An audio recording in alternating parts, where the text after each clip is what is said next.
বাংলাদেশে এই ইপিআই যে প্রোগ্রামের কথা আমরা বলি, একসময় বাংলাদেশে পোলিও অনেক শিশুকে জীবন নিয়েছে, অনেক শিশুকে পঙ্গু করে দিয়েছে।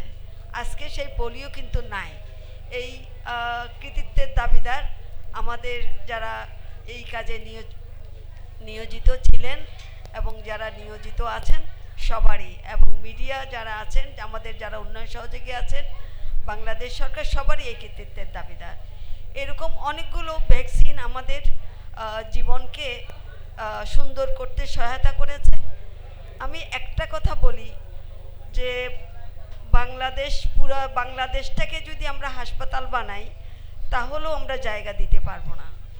আপনারা নিশ্চয়ই দেখেন ঢাকা মেডিকেল কলেজ হাসপাতাল, সলিমুল্লাহ মেডিকেল কলেজ হাসপাতাল, রংপুর, চট্টগ্রাম, যত সরকারি হাসপাতালেই যান না কেন, দুই একটা ব্যতিক্রম ছাড়া বাকি সবগুলোতেই যেখানে 1000 বেডের হাসপাতাল সেখানে 3000, 2000 বেডের হাসপাতালে 5000, এইভাবেই আমাদের অবস্থাগুলো তৈরি হয়েছে। অর্থাৎ উপচে পড়া ভিড়। আমরা এতে না পারি রোগীকে সঠিকভাবে চিকিৎসা দিতে। আমাদের চিকিৎসার ক্ষেত্রে তেমন কোনো খামতি নেই, কিন্তু এই উপচে পড়া ভিড় এইটাকে আমরা সামাল দিতে পারি না, ম্যানেজ করতে পারছি না।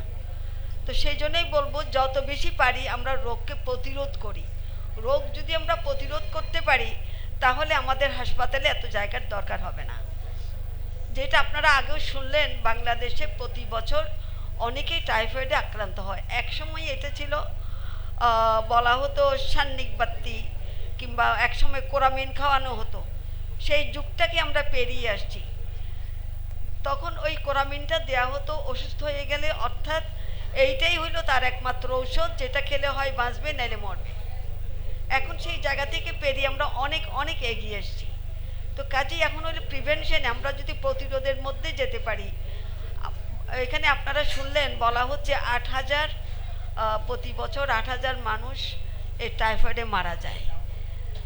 এই যে মানুষগুলি মারা যাচ্ছে, আমরা যদি তাদেরকে বাঁচাতে চাই তাইলে আমাদের এই ভ্যাকসিনের দরকার আছে। এই ভ্যাকসিনটা আমরা এই প্রথমবারের মতো বাংলাদেশে শুরু করতে যাচ্ছি। এবার আমরা 5000 শিশুকে, যাদের বয়স 9 মাস থেকে 15 বছর, তাদের সবাইকে আমরা এই ভ্যাকসিনটা দেব। পরবর্তীতে প্রায় 20 লাখ করে আমরা এই ভ্যাকসিনটা দিতে পারবো। আমরা আশা করি সবাই এতে অংশ নেবেন।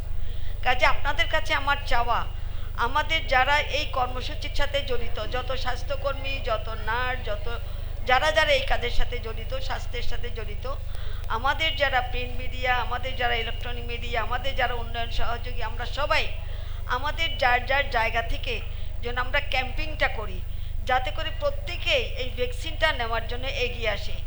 আমি নিজে কয়েকটা জায়গায় খবর নিয়েছি, কিন্তু অনেক জায়গায় খবরটা পেয়েছে, আবার অনেক জায়গায় খবরটা পায় নাই। বিশেষ করে ইংলিশ মিডিয়াম স্কুলগুলোতে, এতিমখানাগুলোতে এই খবরটা এখনও পৌঁছায় নাই।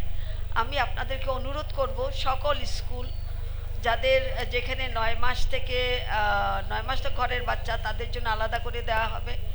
এখন যেটা দেওয়া হচ্ছে স্কুলের বাচ্চাদেরকে দেওয়া হচ্ছে, মাদ্রাসার বাচ্চাকে দেওয়া হবে, এতিমখানার বাচ্চাকে দেওয়া হবে। অর্থাৎ যেখানে 9 মাস থেকে 15 বছর বয়সী শিশু থাকবে তাদেরকে আমরা ভ্যাকসিনটা দেব। কাজে আপনাদেরকে আমি সহযোগিতা চাই। আপনারা সারা বাংলাদেশে আনাচে কানাচে যেখানে পারবেন, মসজিদে বলবেন, মাদ্রাসায় বলবেন, স্কুলে বলবেন, হাটে বলবেন, বাজারে বলবেন, যত জায়গায় বলা যায় এই ক্যাম্পিংটা খুব জোরে সোরে করবেন, যাতে আমাদের একটা শিশুও এই রোগে মারা না যায়। যারা মারা যাচ্ছে, যারা এই 8000 কথা বলা হলো, এদের বেশিরভাগই হইল 9 মাস থেকে 15 বছরের শিশু। কাজে এটাকে আমরা প্রতিরোধ করতে চাই। এটা আপনাদের সহযোগিতায়, আল্লাহর রহমত করলে আমরা ইনশাল্লাহ এটা অ্যাচিভ করতে পারবো।